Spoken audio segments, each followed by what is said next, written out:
Hello, Claire from Trail Running TV here. It's a beautiful day here in the Peak District, but there is a lot of white stuff on the ground. So I'm just going to take you through what I put in my backpack to keep me safe and warm when I go for a trail run in the hills.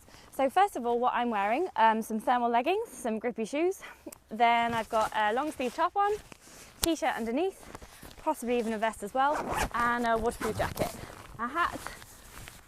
And what I'll have in my bag, 14-litre pack. I'll first of all put in a dry bag because you never know when it's going to rain. So that's in there.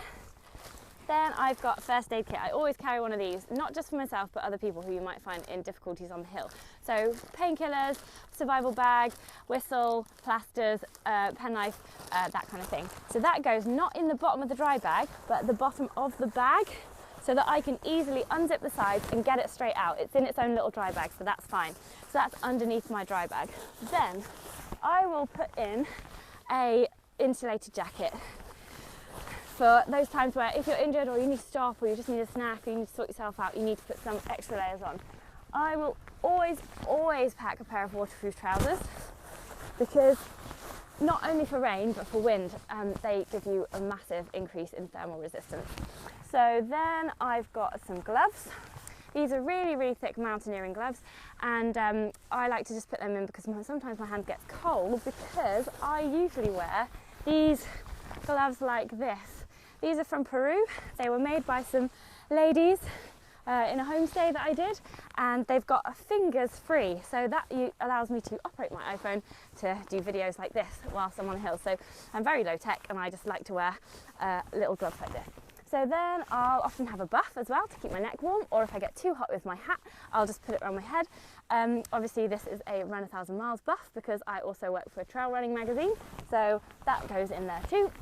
Then I've got some tissues in case I need a loo. I've got a hand warmer in case our hands get really cold.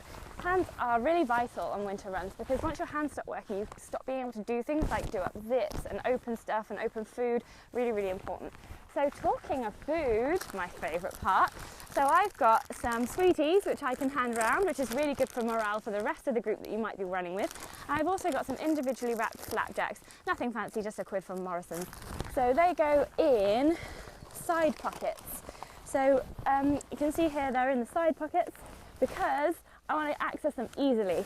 So all the food goes in the side pockets, easy access on the move. Then I've got a map. Now, usually I print out a map so that it was a side of A4, so that I didn't have to carry a big whole map like this, and I would always take a compass. Even if I'm not going to use it, I'm just going to keep it there in a side pocket ready to get out if the cloud comes down.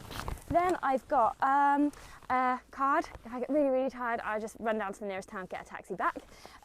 Money to that extent also.